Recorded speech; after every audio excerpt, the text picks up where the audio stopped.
Hello everyone and welcome back to my channel, Shelly's... Wait, those aren't the usual green floating dollar signs. Those almost look silver. That's right everybody, today Jenny and I are finally doing our collaboration. So thank you guys so much for joining me and watching the collaboration between Shelly's Millions and Ginny Silver. This will probably be a little bit of behind the scenes personal information, almost interview style with Jenny, and of course we'll cover some unemployment topics while we're at it. Hi, Shelly. Thank you so much for sending me over these questions and taking the time to interview me. I really appreciate you and your channel. I think that what you're doing for your subscribers is fantastic. I think that you've done a really great job with showing up for your subscribers, providing well-researched, helpful content, answering their questions, doing weekly live streams, and I think that they really, really appreciate you.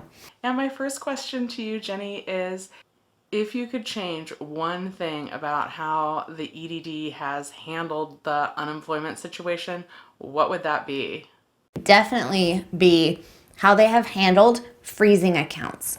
Right now, there are so many people who have been paid out benefits or who are owed benefits who have even been given that money into their accounts, but their accounts have been frozen and they have no way to access it. Some of them have thousands of dollars tied up and it is their only source of income for feeding themselves, their children, for paying for health insurance, essential services that they need during a pandemic. They can't pay their rent because these accounts are frozen.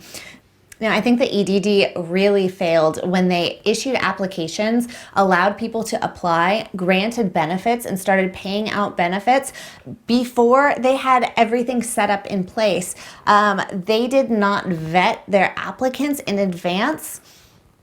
And now they are doing it retroactively and they are freezing accounts before they even find them to be fraudulent. Because of that, people can't pay their rent, they can't buy food for their kids, they can't pay for their health insurance. So during a pandemic, those are things that you need. And these people, through no fault of their own, are having their benefits taken away and frozen with no way to get them unstuck. So I think that that is the biggest issue with the EDD right now. You were a wedding photographer before the illness struck. How long do you think it will be before the wedding industry bounces back? And are you going to go back to that? Or are you going to continue to focus on YouTube? So the wedding industry is going to take quite a while before it comes back in full force. Right now what we're seeing is we're seeing a lot of elopements because people have postponed once, twice, even 3 times. I've had clients that have moved their date with me 4 times and have given up and have decided to just get married with just the 2 of them and 2 witnesses and myself. So I'm seeing a lot of small elopements. But yeah, most people, if they do want to have a large celebration, they're deciding to either elope first and do a big celebration later or put the whole thing off. But most people are opting to put off their big wedding until later when they know that it's safe, when they know that they can have everyone there who's important to them without it being a hazard to anyone's health. So yeah, I see it taking a long time for things to recover. I'm seeing very few people feeling confident in booking in 2021. So I think 2022 is going to be the year that we really see the wedding industry start to bounce back. Yes, I miss weddings and I will be getting back into large scale weddings as soon as they come available and it is safe to do so.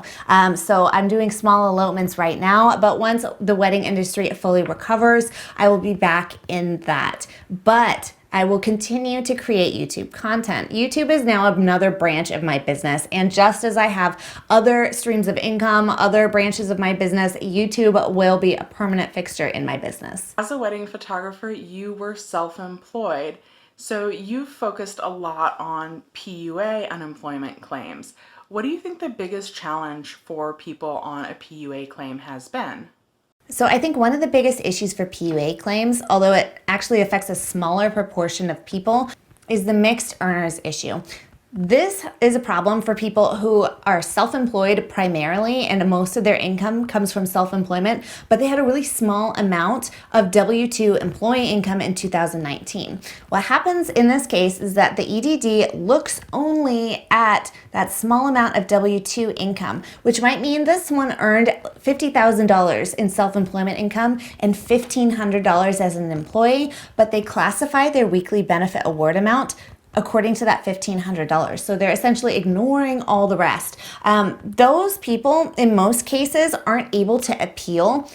I've had, I think, one person tell me that they successfully appealed that decision. But in most cases, they aren't able to appeal, and they aren't receiving anything close to what they should be receiving in terms of award amount. So I think that is one of the biggest problems with PUA claims. Are there any videos on your channel that you think your viewers may have missed that you really wish that they would have seen? And if so, go ahead and link it.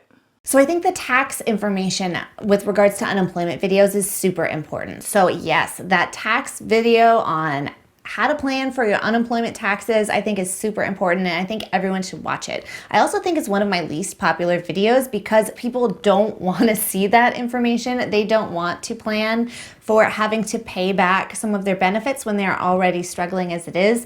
But it's really important to know not only how to prepare for that, but that video, but I also have a video on what to do if you can't pay your tax bill, how to get a payment plan with the IRS, and what all of the fees are associated with that. So I think those are both really important videos. A lot of our viewers are not able to return to work, either because they have to stay home to provide childcare or to be there while their children do virtual learning, or they're high risk. Do you have any additional financial tips for someone in that situation to stay afloat right now? So this isn't something that would immediately help those people. So it's kind of hard to get started on this, but I would recommend always trying to diversify your streams of income. Every single day, try to take one step at building a new stream of income. And it's hard to do because one tiny step on something that is a big lofty goal seems impossible and seems like a waste of time, especially when you are bogged down by additional responsibilities during the pandemic. We are homeschooling our own children. We are managing their distance learning. We are caring for more family members. We're trying to pivot our business models, etc. But carving out, even if it's only 15 minutes at the end of the day, to work on building a new stream of income that is self-employment driven is extremely valuable. Carving out that time to do that every day to build towards building another stream of income, whether you are self-employed right now or not, it's an extremely important thing to do. So starting to build that online e-course, starting to build a digital product for download, starting to set up a website for your consulting or your coaching classes, etc. Creating a profile on a website like Upwork or Fiverr where you can get freelance jobs, anything like that where you are starting to build another way that you can be more financially stable and start to earn more income, I think is extremely important. And that all starts with carving out that small chunk of time at a time where you know you can actually hold yourself to it and be reasonable with your goals. So work towards that every single day, even at times when it feels like it's impossible. So I'm a serial entrepreneur. I will start business ideas. Sometimes I see them to full fruition and they turn into something great, and sometimes they just fizzle out over there and are left to die. So I do have two other channels. One of them is for my YouTube content creator videos. So if you have a YouTube channel, or if you want to learn how to create a YouTube channel, I have a channel called YouTube How To with Ginny Silver. That one I'm not actively updating regularly. I have been putting my monthly revenue reports in there on my ad revenue in addition to some other content. I'm not sure if I'm gonna keep it or not. Then I also have a channel that I have started called Homeschool With Us. And I am homeschooling my kindergartner right now. Well, and my preschooler, but she's walking around eating Play-Doh. So I'm homeschooling my kindergartner right now, and as a former teacher, I wanted to document what we're doing at home and eventually upload it to YouTube. So that channel also is sitting there So both of these channels are dormant. You are welcome to go follow them. I will be adding content over the next couple months. However, right now they are starting to build very, very slowly. How have your financial goals changed because of the illness, and have you had to scale back your budget at all? Yeah, my financial goals and how things are organized with my business has had to be reevaluated quite a bit. So the main bulk of my income surrounds wedding photography, and with having the entire wedding industry go under, and it will be under for a significant amount of time, I've had to kind of reallocate where I spend my time and attention, and what is bringing in the most money in terms of self-employment income. So YouTube has been a big pivot for my business model. I am still shooting small elopements. I am still selling online digital products to photographers. I'm still selling coaching courses, but the way that I do that has really changed, both in terms of what is actually allowed with public health orders and also in terms of what I want to promote at this time, with being sensitive to the current climate of what people want to do with their money. And a big impact that I've had on my business and its financials is that I cannot operate at full capacity as I normally would. Normally, I would have myself as principal photographer. I would have 1 to 2 associate photographers shooting for my company. I would have about 4 or 5 assistants and second shooters who come along with me to help on jobs. I would have a photo editor. I would have a studio manager, a marketing manager who sends out all of my work to be published in magazines, books, and blogs.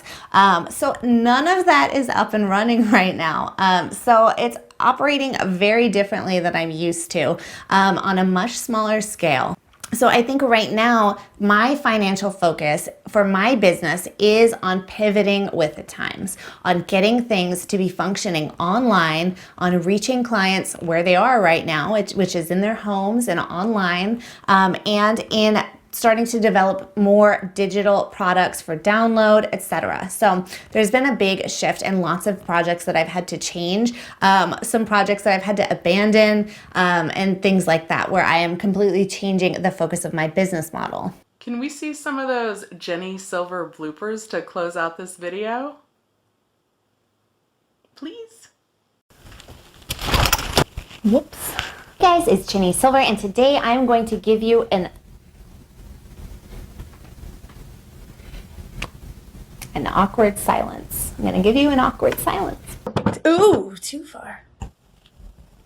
Hello, YouTube. To the failure to arrive at a new stimulus plan. A stimulus pan. Stimulus pan.